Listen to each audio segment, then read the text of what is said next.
ეს მოტოსფეროა მოგესალმებით. ისევ მილანიდან, ისევ მსოფლიოში ყველაზე დიდი მოტო გამოფენიდან, ოღონდ ამჯერად Moto Guzzi სტენდზე. მობრძანით აქეთ. ძალიან მაინტერესებს რამდენს ხსმენიათ Moto Guzzis შესახებ. დარწმუნებული ვარ, რომ Moto Guzzis შესახებ ძალიან ცოტა ადამიანს ხსმენიათ რამ. რაც ძალიან ცუდია, იმიტომ რომ Moto Guzzi არის ერთ-ერთი უძველესი ბრენდი. 1921 წლიდან იწარმოება Moto Guzzis ეს მოდელები, რომელიც ისევე როგორც სხვა იტალიური ბრენდები ცდილობს რომ შეინარჩუნონ ის ავთენტურობა და კულტურა, რაც დაარსებისას ჰქონდათ და ზუსტად ისე გადმოსცემენ ამ ვიზუალს. უბრალოდ რა თქმა უნდა ანვითარებენ ტექნოლოგიებს. რითია საინტერესო Moto Guzzis ისტორია. როგორც უკვე გითხარით, Moto Guzzi დაარსდა 1921 წელს და მნიშვნელოვანია ის ფაქტი, რომ Moto Guzzi დაარსეს პილოტებმა. როგორც ვიცი, პირველი მსოფლიო ომის პილოტებმა დაარსეს ეს კონკრეტული ბრენდი. ხო და რა თქმა უნდა, რომ პილოტების დაარსებული მოტოციკლეტი იქნება როგორი? მფრინავი. და მფრინავს რომ ვიძახი, არ გატყუებთ. რატო არ გატყუებთ, ეხავე დაგარწმუნებთ. ეს მოტოციკლეტი სიჩქარეზე ფრთებს შლის. ხო იცი? ანუ თუ შენი ოცნება იყო, რომ სიჩქარისას ფრთები გაგეშალა და თავისუფლება შეგეგრძნო, მართლა ფრთებში. და სად ჩანს, რომ მართლა პილოტების შექმნილია ეს ბრენდი. თუ იცით სანამ გეტყვით, დაწერეთ კომენტარებში. თუ არა და 1, 2 და 3 წამს გაცლით. პირველი არწივი, რა თქმა უნდა, რომელიც როგორც თვითონ ამობენ თავისუფლებას ნიშნავსო, ფარი, რომელიც იდეალურად იმეორებს არწივის და ანუ ამ ლოგოს ვიზუალს და ყველაზე მთავარი, რომელიც ჩემმა ოპერატორმაც არ დაიჯერა და წინა კადრი გამათიშინა. ეს მოტოციკლეტი ფრთებს შლის. შეიძლება თქვენც არ დაიჯეროთ, მაგრამ ვეცდები ვიდეო ჩავსვა, სადაც ჩანს აი ეს ფრთები როგორ იშლება სიჩქარის მიხედვით.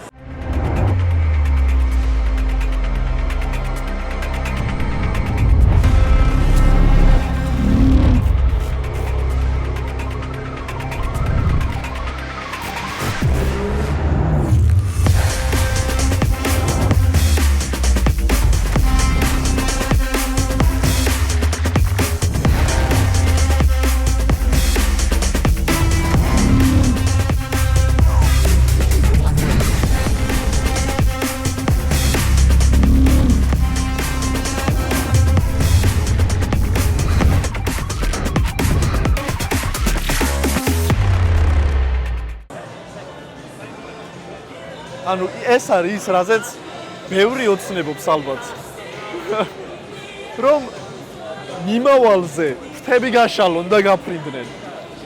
ფრთებს ეს გაშლის ყველაფრის მიუხედავად, უბრალოდ თქვენ არ გაფრინდეთ, დარჩით მიწაზე ძალიან გთხოვთ. ძალიან საინტერესო ინჟინერია აქვს Moto Guzzis. რაც გამოარჩევს ერთ-ერთი არის, რა თქმა უნდა, ეგრეთ წოდებული ცალი მაიატნიკი.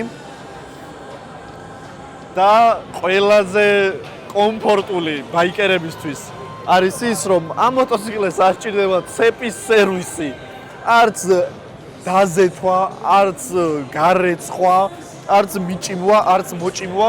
ეს მოტოციკლეტები გამოდის ეგრეთ წოდებულ კარდანზე. აი კარდანი, ჩემო კარგო. როგორც თორნიკეს ტრიციკლს. ცეპის მაგივრად რომ Moto Guzzis კარდანი აქვს, ეს გავიგეთ და მართლა ერთ-ერთი ძალიან დიდი პლუსია. რა თქმა უნდა, რომ მედალს ორი მხარე აქვს და პლუსიც შეიძლება ნახო და მინუსიც შეგიძლია ნახო. ამ ყველაფერში ზოგს ისურჩევნია ზოგს ეს, თუმცა რა თქმა უნდა, რომ ამით გამოირჩევა. აქვე მინდა რომ ხაზი გაუსვა იმას, რომ ეს უკვე მესამე ვიდეოა მილანიდან, როცა კონკრეტულ ბრენდს ვიღებთ და ამ ყველაფრის მთავარი გვერდში დამდგომი და სპონსორი არის Pit Stop Moto, რომელიც ამ ყველა ბრენდის ოფიციალური წარმომადგენელი არის საქართველოში. სრული პასუხისმგებლობით ვიძახ იმას, რომ ერთ-ერთი საუკეთესო მოტო კომპანია არის, არა მარტო იმიტომ, რომ ჩვენ დაგვიდგა გვერდში, არა, იმიტომ, რომ ეს არის კომპანია, რომელსაც არ ეშინია იმის, რომ აი ასე ურთიერთობაში შემოვიდეს, აუდიტორიას ანახოს შიდა სამზარეულო და ის ყველაფერი თუ რას აკეთებენ და როგორ აკეთებენ, არ ცხვენიათ იმის რა ტექნიკა წავთ და რა თქმა უნდა ვარ შერცხვებაც. იმიტომ რომ pit stop საქართველოს ჩამოაქვს იტალია. მოტოგუცის დაუბრუნდეთ ისევ. როგორც თქვი, საუკუნეზე მეტია უკვე მოტოგუცი აწარმოებს მოტოციკლეტებს. და ერთ-ერთი რასაც ყოველთვის ინარჩუნებენ არის აი ეს გამოწეული ცილინდრები, რომელიც მოტოციკლეტს გარეთ გამოდის. ეს საშუალებას აძლევს ამ მოტოციკლეტს, რომ სიმძიმის ცენტრი უფრო ქვევით იყოს და უფრო სტაბილური იყოს გზაზე. ვიზუალს კიდე რავი, აი შეიძლება უკვე ბევრჯერ თქვი, მაგრამ იტალიურია, ბრუტალური, დახვეწილი, ლამაზი, უხეში.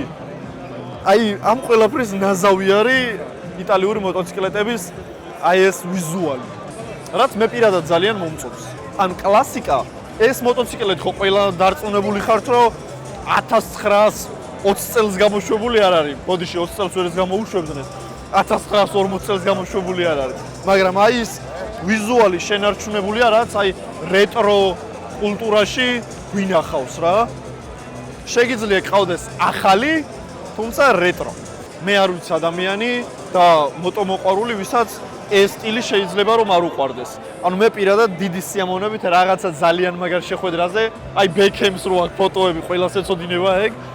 აი ამ მოტოციკლეტით მივიდოდი. ტყავის ქურთუკი, რაღაცა კლასიკური ტანსაცმელი და სოლიდური შეხვედრა ამ მოტოციკლეტთან ერთად.